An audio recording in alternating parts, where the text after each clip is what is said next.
பிரியமான வேதாராய்ச்சி நேயர்களே, இன்று நாம் யோவான் 12ஆம் அதிகாரம் 20ஆம் வசனம் முதல் சிந்திக்கப் போகிறோம். வாசிக்கிறேன். யோவான் 12ஆம் அதிகாரம் 20 முதல் 22 வரை. பண்டிகையில் ஆராதனை செய்ய வந்தவர்களில் சில கிரேக்கர் இருந்தார்கள். அவர்கள் கலிலேயா நாட்டு பெத்சாய்தா ஊரானாகிய பிலிப்புவினிடத்தில் வந்து, ஐயா, இயேசுவை காண விரும்புகிறோம் என்று அவனை கேட்டுக்கொண்டார்கள். பிலிப்பு வந்து அதை அந்திரேயாவுக்கு அறிவித்தான்.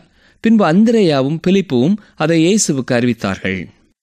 கடந்த நிகழ்ச்சியிலே நான் பார்த்தபொழுது இயேசு கிறிஸ்து வெற்றி பவனியாக கழுதை குட்டியின் மேலே வந்தார். அவர் எருசலேமிற்குள்ளே வந்துவிட்டார் என்பது எல்லாரும் அறியத்தக்க ஒன்றாயிருந்தது. எருசலேம் தேவாலயத்திலே புறஜாதியாருக்காக ஒரு தனி இடமும் பெண்களுக்காக மற்றொரு இடமும் இருந்தது. எனவே இந்த கிரேக்கர்கள் இயேசு கிறிஸ்து எங்கே இருந்தாரோ அங்கே செல்ல முடியாதவர்களாய் திகைத்தார்கள். பிலிப்பு என்பது கிரேக்க பெயர். ஒருவேளை இந்த பிலிப்பு கிரேக்க மொழியிலே பேச அறிந்தவனாய் இருந்திருக்க வேண்டும். எனவே அந்த கிரேக்கர்கள் பிலிப்பினிடத்திலே வந்து இயேசுவை காண விரும்புகிறோம் என்று கேட்டார்கள். பிலிப்பு தானாகவே எதிலேயும் முன்னாலே நிற்க விரும்பாத ஒரு மனிதர். எனவே அந்திரேயாவினிடத்திலே உதவிக்காக செல்கிறார். இருவருமாக சேர்ந்து இந்த கிரேக்கர்களை இயேசு கிறிஸ்துவினிடத்திலே அழைத்து வருகிறார்கள். பாருங்கள், வசனங்கள் 23, 24. அப்பொழுது இயேசு அவர்களை நோக்கி, மனுஷகுமாரன் மகிமைப்படும்படியான வேளை வந்தது. மெய்யாகவே மெய்யாகவே நான் உங்களுக்கு சொல்கிறேன், கோதுமை மணியானது நிலத்தில் விழுந்து சாகாவிட்டால் தனித்திருக்கும், செத்ததேயாகில் மிகுந்த பலனை கொடுக்கும். இயேசு கிறிஸ்து மெய்யாகவே என்று சொன்னால் அது முக்கியமான குறிப்பை அவர் கூறப்போகிறார் என்பது பொருள். மெய்யாகவே மெய்யாகவே என்று 2 முறை சொல்லும் பொழுது மிக முக்கியமான ஒரு சத்தியத்தை அவர் கூறப்போகிறார் என்று பொருள். வசனம் 25 பாருங்கள். தன் ஜீவனை சிநேகிக்கிறவன் அதை இழந்து போவான். இந்த உலகத்தில் தன் ஜீவனை வெறுக்கிறவனோ அவன் அதை நித்திய ஜீவகாலமாய் காத்து கொள்ளுவான். இயேசு அவர்களை நோக்கி என்று சொல்லும் பொழுது சீஷர்களிடத்திலேயும் அந்த கிரேக்கர்களிடத்திலேயும் சேர்த்து தான் கூறினார். இந்த கிரேக்கர்களை சந்திப்பதற்காக இயேசு கிறிஸ்து வெளியே வந்திருக்க வேண்டும். அவரை தேடுகிற எந்த ஒருவருக்குமே தன்னை மறுக்காமல் அவர்களிடத்திலே அவர் பேசுகிறார். இன்றைக்கும் அவர் தன்னை தேடுகிற யாருக்குமே பதில் கொடுக்கிறவராயிருக்கிறார். இயேசு கிறிஸ்துவை குறித்து இந்த கிரேக்கர்கள் கேள்விப்பட்டிருந்ததினாலே அவரை பார்க்க விரும்பினார்கள். அவர் செய்த அற்புதங்களை குறித்து கேள்விப்பட்டிருப்பார்கள். குறிப்பாக லாசருவை உயிரோடு எழுப்பியதை கேள்விப்பட்டிருப்பார்கள். இப்பொழுது இயேசு கிறிஸ்து தன்னுடைய சிலுவையை குறித்து கிரேக்கர்களிடத்திலே கூறுகிறார். இயேசு கிறிஸ்து சிலுவையின் நிழலிலே நிற்கிறார் என்று சொல்லலாம். அவர்களிடத்திலே சொல்லும் பொழுது வேளை வந்தது என்கிறார். என்ன வேளை? நித்தியத்திலிருந்து எதற்காக வந்தாரோ, அவருடைய வாழ்க்கை முழுவதும் எதை நோக்கி சென்று கொண்டிருந்ததோ அந்த வேளை வந்துவிட்டது. ஞாபகம் இருக்கிறதா? கானா ஒரு கல்யாண வீட்டிலே இயேசு மரியாளிடத்திலே சொல்லும் பொழுது என் வேளை இன்னமும் வரவில்லை என்றார். இப்பொழுது வேளை வந்துவிட்டது என்கிறார். ஆம், அவர் சிலுவைக்கு செல்கிறார். சிலுவை குறித்து இயேசு கிறிஸ்துவுக்கு இருந்த எண்ணம் வித்தியாசமானது. ரோமர்களுக்கு அது ஒரு வெட்கத்தின் சின்னம். தவறு செய்தவர்களை கொலை செய்யும் ஒரு கருவி அது. இயேசு கிறிஸ்து சிலுவையின் மரண பரியந்தம் கீழ்ப்படிந்தவராகி என்று வாசிக்கிறோம். ஏன் அப்படி இருந்தார்? கலாத்தியர் 3:13 பாருங்கள். மரத்திலே தூக்கப்பட்ட எவனும் சபிக்கப்பட்டவன் என்று எழுதியிருக்கிறபடி கிறிஸ்து நமக்காக சாபமாகி நியாயப்பிரமாணத்தின் சாபத்திற்கு நம்மை நீங்களாக்கி மீட்டு கொண்டார். எபிரேயர் 12ஆம் அதிகாரம் 2ஆம் வசனம். அவர் தமக்கு முன் வைத்திருந்த சந்தோஷத்தின் பொருட்டு அவமானத்தை எண்ணாமல் சிலுவையை சகித்து தேவனுடைய சிங்காசனத்தின் வலது பார்சத்தில் வீற்றிருக்கிறார். சிலுவையிலே தேவனுடைய மகிமை காணக்கூடியதாய் இருக்கிறது. எனவேதான் அவரிடத்திலே சொல்லும் பொழுது மனுஷகுமாரன் மகிமைப்படும்படியான வேளை வந்தது என்று கூறினார். அருமையானவர்களே, எனக்காகவும் உங்களுக்காகவும் சிலுவையிலே அவர் மரித்த பொழுது அவர் மகிமைப்பட்டார். கல்லறையிலிருந்து வெளியே வந்த பொழுது அவர் மகிமைப்பட்டார். சிலுவையினிடத்திலே இரக்கத்தையும் மன்னிப்பையும் மீட்பையும் நாம் கண்டுகொள்கிறோம். அடுத்ததாக இயேசு கிறிஸ்து ஒரு உதாரணத்தை சொல்கிறார். ஒரு கோதுமை மணியானது நிலத்திலே விழுந்து சாகும் பொழுது அதிகமான கதிர்களை விடுகிறது. அவை அவ்வாறு கனிதரும் முன்னதாக மரிக்க வேண்டும். அநேகர் தங்கள் சுவிசேஷங்களை கற்றுக்கொண்டதினாலும் அவருடைய வாழ்க்கையை படித்ததினாலும் இயேசுவை கண்டுகொண்டோம் என்று சொல்கிறார்கள். அவர்கள் சரித்திரத்திலே வந்த இயேசுவைத்தான் அவ்வாறு கண்டுகொள்ள முடியும். அவருடைய மரணத்தையும் உயிர்த்தெழுதலையும் உள்ளத்தின் ஆழத்திலே புரிந்து கொள்ளும் பொழுதே உண்மையான இயேசுவை அவர்கள் கண்டுகொள்ள முடியும். அவர் நம்முடைய இடத்திலே மரித்தார். நாம் ஜீவன் பெறும்படியாக அவர் மரித்தார். உங்களுக்காக சிலுவையிலே மரித்தவர் இயேசு என்பதை நீங்கள் கண்டுகொள்ளும் வரை இன்னமும் நீங்கள் இயேசுவை கண்டுகொள்ளவில்லை. அவர் ஒருவரே உலகத்தின் பாவத்திற்காக மரித்தவர். இயேசு கிறிஸ்துவை பார்க்க வந்த கிரேக்கரிடத்திலே அவர் இவ்விதமாய் சொல்வது ஒரு வேளை வினோதமானதாக தெரியலாம். அதாவது சரீர பிரகாரமாக அவரை பார்ப்பதை விட மேலான காரியம் உண்டு என்பதை அவர்களுக்கு சொல்கிறார். அவர்கள் அறிந்து கொள்ள வேண்டிய முக்கியமான காரியம் அவர்களுக்காகவும் அவர் மரிக்கப் போகிறார் என்பதுதான். அவர் பூமிக்குள்ளே வைக்கப்பட போகிறார். கோதுமை மணியானது செத்த பொழுது பலன் கொடுத்தது. அவரும் மரித்தார், உயிரோடு எழுந்தார்.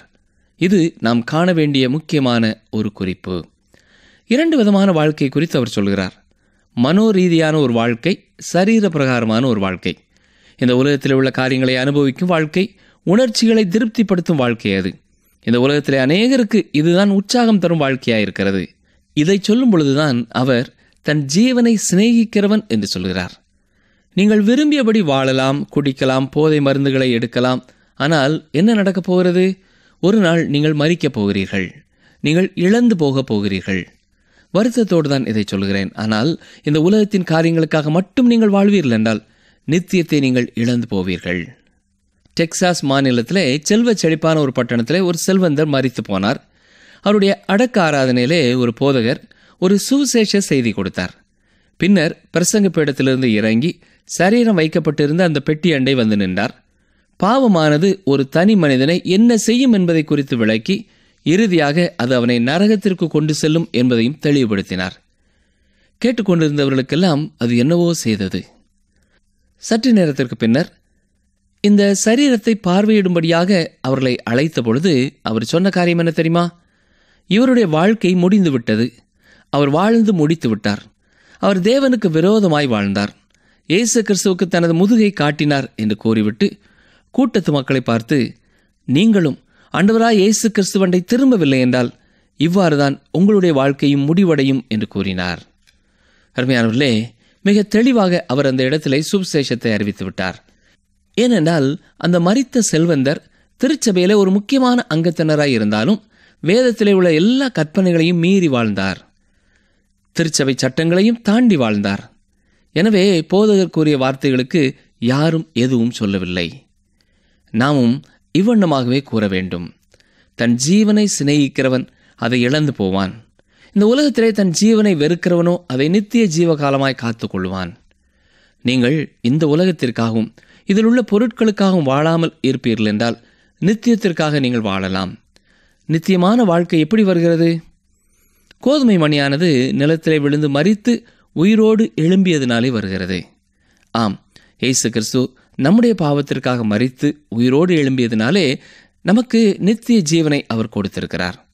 இந்த ஒரே வழியிலே நம்முடைய வாழ்க்கையையும் நாம் இரட்சிப்பிற்குள்ளாய் வழிநடத்த முடியும்.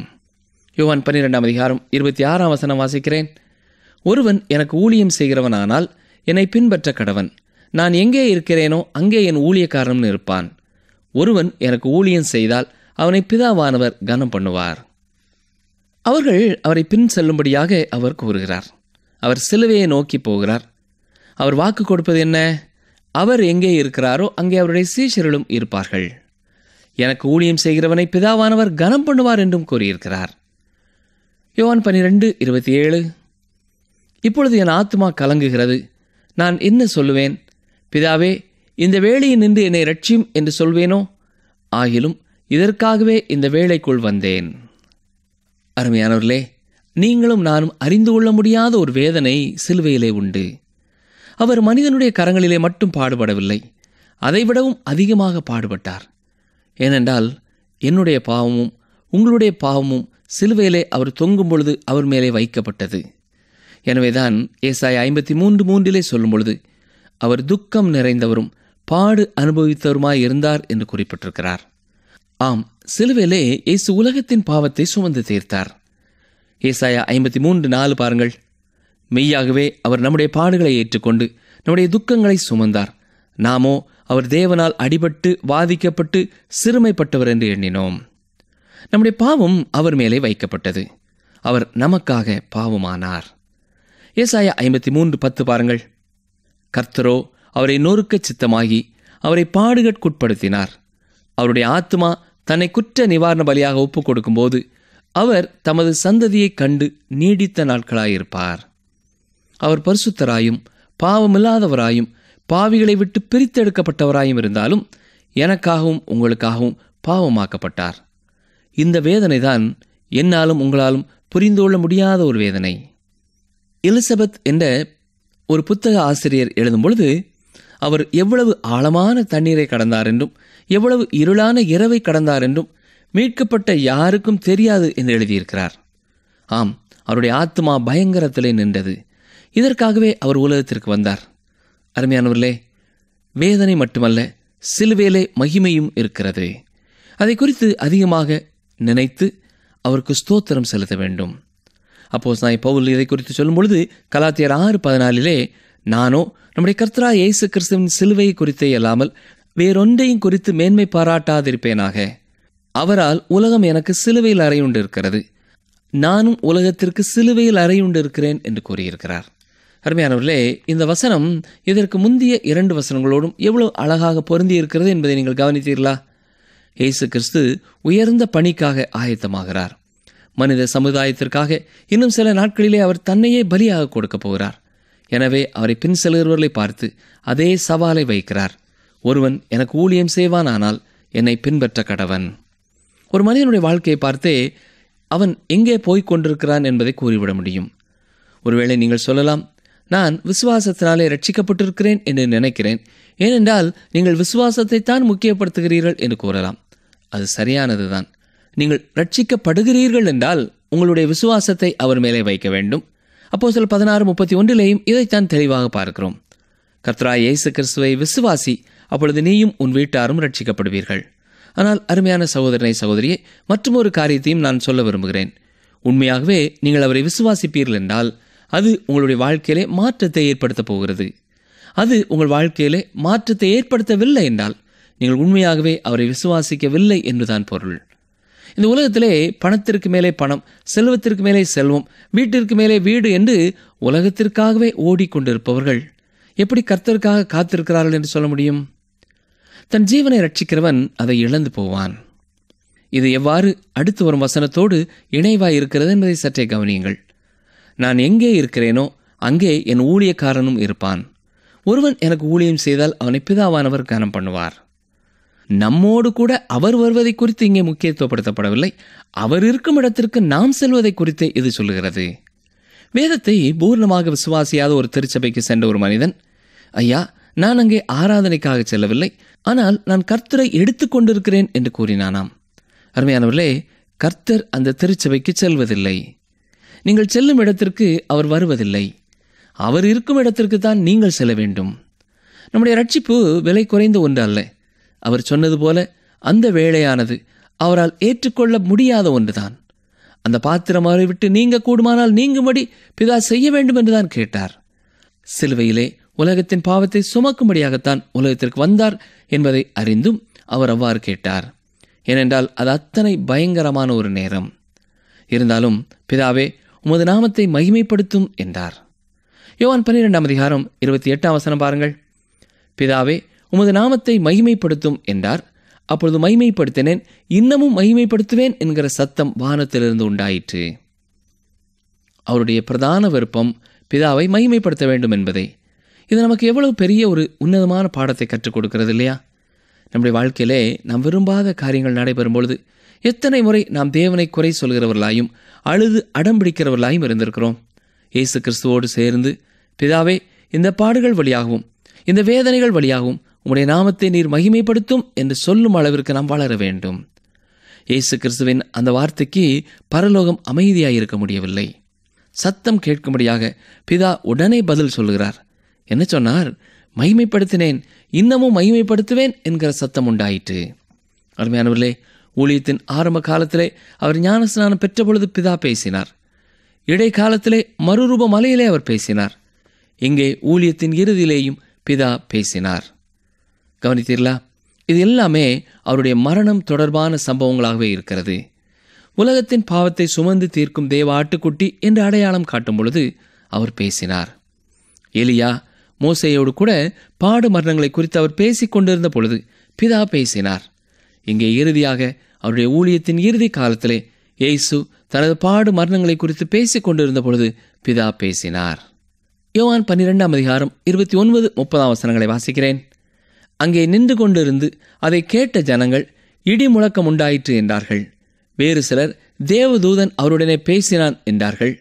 இயேசு அவர்களை நோக்கி, இந்த சத்தம் என் நிமித்தம் உண்டாகாமல் உங்கள் நிமித்தமே உண்டாயிற்று. யார் சொன்னது சரி? யார் சொன்னதும் சரியல்ல. தூதன் அல்ல, பிதா பேசினார். அங்கே நின்றிருந்த ஒரு குழுவினர் இயற்கைக்கு மாறான அந்த காரியத்தை விசுவாசித்தார்கள். பழைய ஏற்பாட்டு சரித்திரத்திலே தேவதூதர்களின் பணிவிடையை குறித்து அவர்கள் அறிந்திருந்தார்கள்.